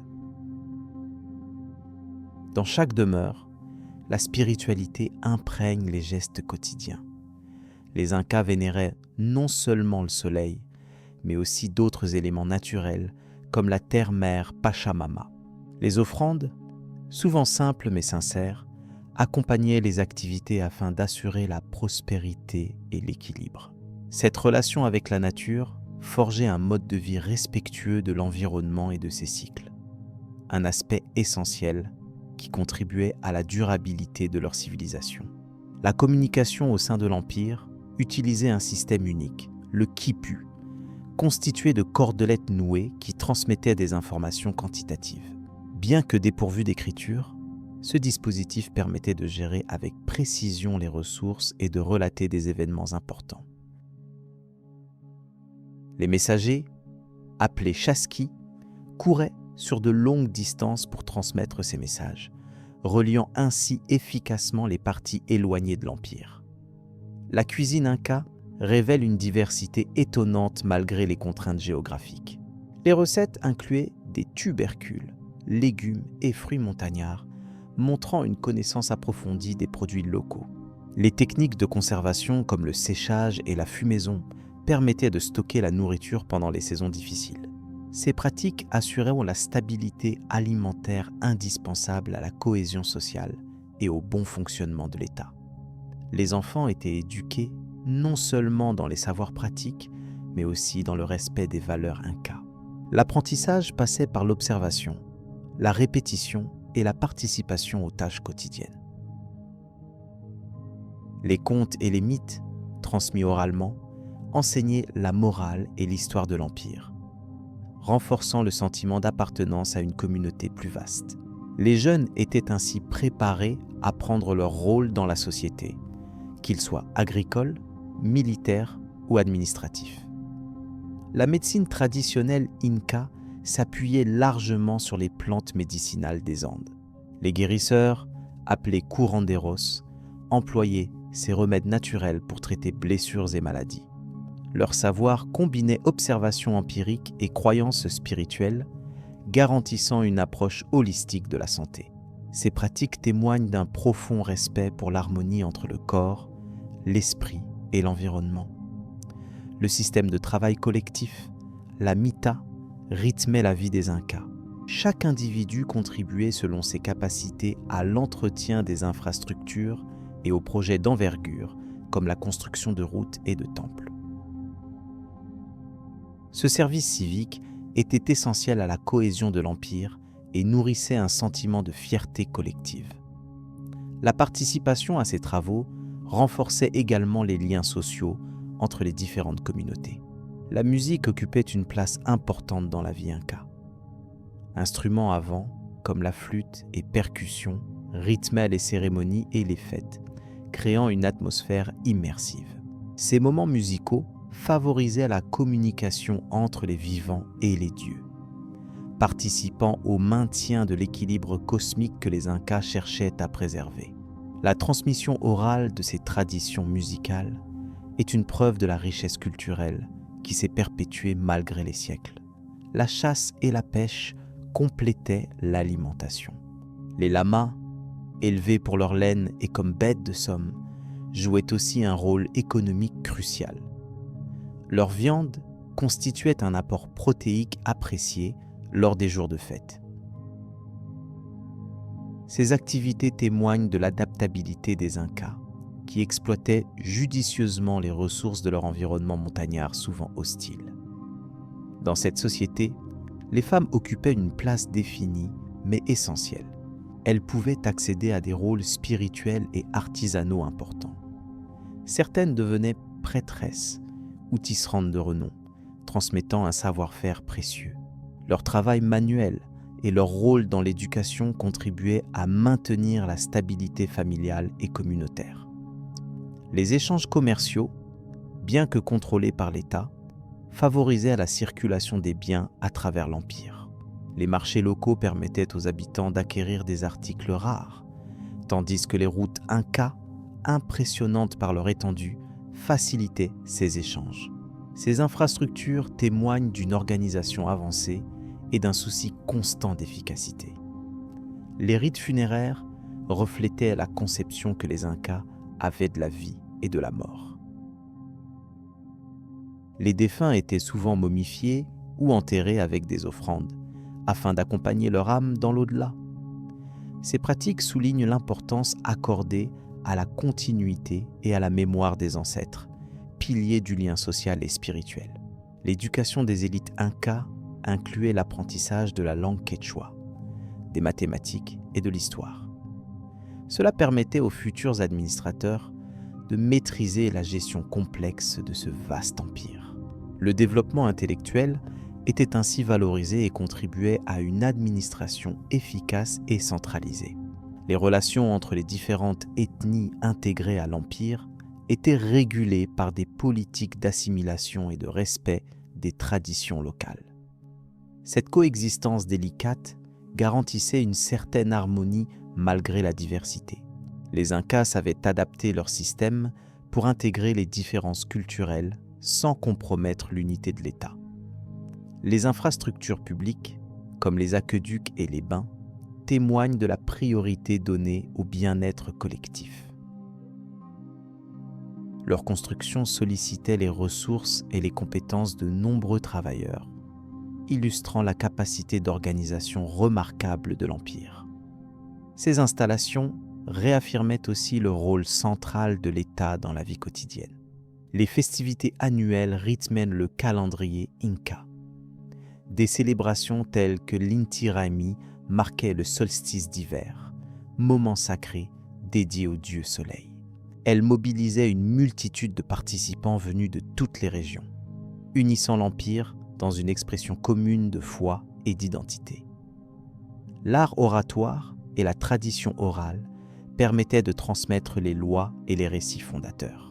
Les orateurs, maîtres dans cet art, jouaient un rôle crucial dans la diffusion des valeurs et la légitimation du pouvoir. Leur éloquence renforçait la cohésion sociale et l'adhésion aux normes sociales établies. Ainsi, la vie quotidienne dans l'Empire inca s'articule autour d'une organisation sociale, économique et spirituelle parfaitement intégrée. Chaque détail, du lever au coucher du soleil, témoigne d'une civilisation qui a su harmoniser les besoins humains avec le respect de la nature et la recherche du bien commun.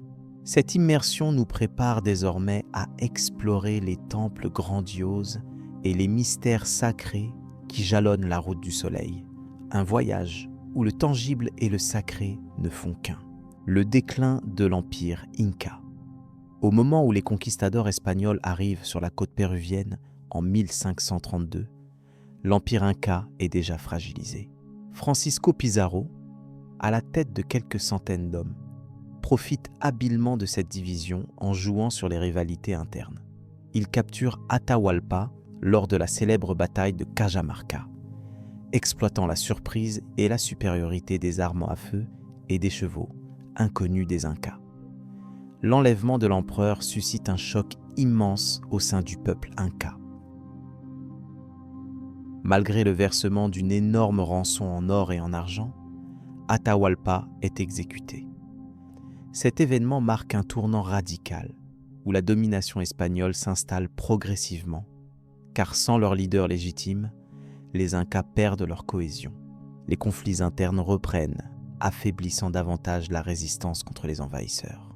Par ailleurs, les Espagnols amènent avec eux des maladies européennes telles que la variole, la grippe et la rougeole, contre lesquelles les Incas n'ont aucune immunité. Ces épidémies déciment rapidement une grande partie de la population, réduisant considérablement les ressources humaines et sapant le moral des survivants. Le choc démographique accélère ainsi l'effondrement de l'empire. Les fonctions administratives complexes des Incas, basées sur un réseau de routes impressionnant et une organisation rigoureuse du travail appelée Mita, commencent à se désorganiser. La conquête étrangère et l'effondrement du pouvoir centralisme favorisent l'émergence de seigneurs locaux et d'autorités éclatées. La cohésion territoriale se délite face à la perte de contrôle impérial. Les Espagnols imposent rapidement leur langue, leurs coutumes et leur religion, détruisant partiellement les temples et monuments dédiés au culte du soleil. Cette tentative d'éradication culturelle vise à s'approprier symboliquement le pouvoir Inca, en substituant l'ordre colonial au système ancien. Toutefois, certains rituels et traditions survivent dans des formes adaptées aux nouvelles réalités. La résistance indigène ne disparaît pas totalement malgré l'écrasement militaire. Des révoltes sporadiques éclatent dans les régions montagneuses et les zones les plus reculées où l'autorité espagnole est moins présente. Ces soulèvements témoignent de la persistance d'un sentiment identitaire fort et d'un refus de la domination coloniale, même si leur impact reste limité face à la puissance européenne. Le rôle de figures emblématiques telles que Manco Inca Yupanqui est crucial dans cette phase de transition. Fils de l'empereur, il tente de reprendre le contrôle en organisant une insurrection majeure contre les forces espagnoles, notamment le siège de Cusco. Même si cet effort échoue, il incarne la volonté de préserver l'héritage Inca face à un monde en pleine mutation. L'utilisation des ressources naturelles, notamment l'or et l'argent tiré des riches mines andines, devient un moteur essentiel de l'économie coloniale. Le pillage systématique des trésors Incas et le travail forcé dans les mines, sous un système brutal appelé encomienda, contribuent à la destruction progressive des modes de vie traditionnels. Ces pratiques exacerbent les souffrances des populations autochtones. L'impact des récits des chroniqueurs espagnols, tels que Pedro Chiesa de León et Garcilaso de la Vega, est également important. Leurs témoignages offrent une vision partielle et parfois biaisée de la chute Inca, mêlant admiration et justification de la conquête. Ces sources, bien que précieuses, doivent être croisées avec les légendes et traditions orales des peuples andins pour une compréhension complète. Au fil des décennies, la société Inca est transformée en une société coloniale hiérarchisée, marquée par des inégalités profondes et une nouvelle organisation sociale fondée sur la domination européenne. Les anciennes élites Incas, parfois intégrées au régime colonial, perdent peu à peu leur pouvoir au profit de nouveaux groupes venus d'Espagne. Ce bouleversement modifie radicalement la région. Enfin, Les vestiges de l'empire Inca, ses temples, ses citadelles telles que Machu Picchu, continuent de fasciner par leur beauté et leur complexité. Ces sites témoignent non seulement de la grandeur passée, mais aussi du passage brutal d'une civilisation vers une autre. Ils restent un symbole puissant de cette épopée humaine et de ses tragédies. Ainsi, le déclin de l'empire Inca résulte d'une conjonction de facteurs externes et internes. La conquête espagnole, la guerre civile, les maladies et la désorganisation administrative s'entremêlent pour provoquer la fin d'une des plus grandes civilisations précolombiennes. Le passage d'un ordre au suivant se fait dans la douleur, mais ouvre aussi la voie à de nouvelles histoires à raconter. Ces événements préparent le terrain pour comprendre comment la culture andine va résister et se réinventer dans les siècles à venir. La transformation de la société post-Inca mérite d'être explorée afin d'apprécier tout ce que cette région a traversé et transmis. Nous allons maintenant glisser doucement vers cette nouvelle époque marquée par la rencontre des mondes. L'héritage des Incas aujourd'hui d'influencer la manière dont ils perçoivent le monde naturel et leur place au sein de celui-ci. Par exemple, l'idée du Tawantinsuyu, la région des 4 parties, demeure dans la division territoriale et la relation entre les communautés rurales et naturelles. Cette influence est aussi manifeste dans les langues parlées. Le quechua, langue véhiculaire de l'Empire Inca, continue à être utilisé par plusieurs millions de personnes. Plus qu'un simple moyen de communication, elle témoigne d'une identité historique et culturelle partagée, pilier fondamental des mouvements de reconnaissance des droits indigènes. De plus, son enseignement dans les écoles et universités modernes renforce cette présence vivante. L'artisanat traditionnel constitue une véritable vitrine du savoir-faire hérité des Incas. Les textiles colorés, tissés à la main selon des techniques transmises de génération en génération, fascinent par leur complexité et la richesse symbolique de leurs motifs. Ils racontent souvent des histoires ancestrales, des légendes locales ou des éléments de mythologie inca, préservant ainsi la mémoire collective. Les sites archéologiques, tels que Machu Picchu ou Sacsayhuaman, suscitent un intérêt mondial et renforcent la fierté locale. Ils sont bien plus que de simples attractions touristiques. Ils servent de lieux de pèlerinage et d'enseignement. Les populations locales organisent des cérémonies traditionnelles sur ces sites, perpétuant les rituels anciens en harmonie avec la nature environnante. Ce lien entre passé et présent s'inscrit dans une continuité tangible. Sur le plan spirituel, les Incas considéraient le soleil comme une divinité centrale, source de vie et puissance suprême. Aujourd'hui, plusieurs communautés paysannes pratiquent encore des cultes solaires lors du solstice. Ces cérémonies, bien qu'incorporant parfois des éléments syncrétiques, conservent l'essence de la vénération liée à Inti, le dieu soleil. Elles renforcent le sentiment d'appartenance et la connexion au cosmos. L'agriculture traditionnelle, un pilier fondamental de leur civilisation, influence également les techniques actuelles. La culture.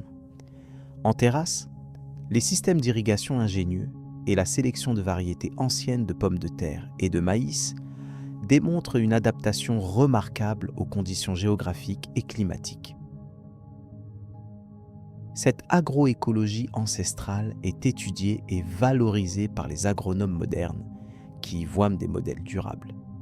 Par ailleurs, l'héritage inca est aussi très représenté dans l'art contemporain. De nombreux artistes locaux s'inspirent des formes, motifs et couleurs de la culture inca pour créer des œuvres qui parlent à la fois du passé et des enjeux présents. Cette fusion esthétique contribue à un dialogue entre l'histoire et la modernité, mettant en lumière la richesse d'un patrimoine vivant. La gastronomie péruvienne, désormais célèbre à l'échelle internationale, puise en partie dans cette tradition. Des ingrédients indigènes, tels que la quinoa, le maïs violet, la pomme de terre ou le piment, révèlent les techniques culinaires ancestrales. Ces aliments créent non seulement des saveurs uniques, mais témoignent aussi d'une relation intime avec la terre et ses produits.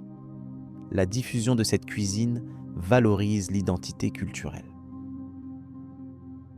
Sur le plan politique, la reconnaissance des droits et des territoires indigènes, inspirée en partie par la mémoire de l'Empire Inca, fait l'objet de combats actuels. Plusieurs organisations revendiquent la valorisation de la culture ancestrale et sa place dans les institutions nationales. Ce mouvement trouve ses racines dans une prise de conscience de l'importance historique et sociale des Incas pour ces populations. On peut également mentionner la reconstitution partielle des rituels et du calendrier solaire Inca, qui agit comme une passerelle entre le passé et le présent. Ces pratiques sont étudiées par des chercheurs, mais surtout vécues par des communautés locales qui souhaitent préserver leur histoire vivante. Elles offrent une manière de reconnecter avec un univers symbolique riche en connaissances cosmiques. Le tourisme culturel, par ailleurs, joue un rôle crucial dans la préservation et la diffusion de cet héritage. La promotion des traditions, festivals, danses et artisanat auprès des visiteurs génère des revenus essentiels pour les communautés. Ainsi, les populations cultivent leur mémoire tout en s'adaptant au monde actuel, créant un équilibre dynamique entre innovation et respect. Enfin, les programmes éducatifs sur l'histoire des Incas permettent une meilleure compréhension et valorisation de leur contribution à la civilisation humaine. Ces enseignements encouragent les jeunes générations à s'identifier à cet héritage avec fierté et à perpétuer les savoirs. Ils favorisent aussi le dialogue interculturel, essentiel pour l'avenir des sociétés plurielles. Ainsi, loin d'être seulement un épisode du passé, l'Empire Inca continue de battre dans le cœur même de la culture andine moderne. Son héritage est multidimensionnel, touchant autant la langue, les traditions, l'art et la spiritualité que la politique ou l'économie locale. Cette présence vivante témoigne de la résilience d'un peuple et de sa capacité à traverser le temps. Cette richesse complexe invite à comprendre que chaque élément du patrimoine Inca est un maillon essentiel d'une chaîne culturelle qui s'étend depuis des siècles. Apprécier cette continuité aide à mieux percevoir la diversité et la profondeur des mondes autochtones aujourd'hui. C'est aussi un appel à respecter et à préserver ces héritages fragiles et précieux. Dans ce voyage à travers le temps, il est important de garder à l'esprit que l'empire des Incas n'est pas une réalité figée, mais une présence dynamique. Les habitants actuels des Andes en sont les héritiers directs et les gardiens, assurant la transmission et l'adaptation des savoirs traditionnels dans un monde constamment en mouvement. Cette harmonie entre passé et présent est une source d'inspiration. En somme, la trace de cette grande civilisation se trouve à la fois dans des pierres millénaires et dans les vies de millions de personnes. Elle nourrit une fierté culturelle, soutient des pratiques durables et enrichit la diversité humaine. L'Empire des Incas continue donc à illuminer, à sa manière, le chemin de ceux qui cherchent à comprendre leur histoire et leur identité. Poursuivant cette exploration, nous nous pencherons bientôt sur les récits fascinants des conquistadors et des derniers jours de l'Empire, pour mieux saisir les bouleversements qui ont conduit à sa disparition, mais aussi à la survie de son héritage à travers les siècles.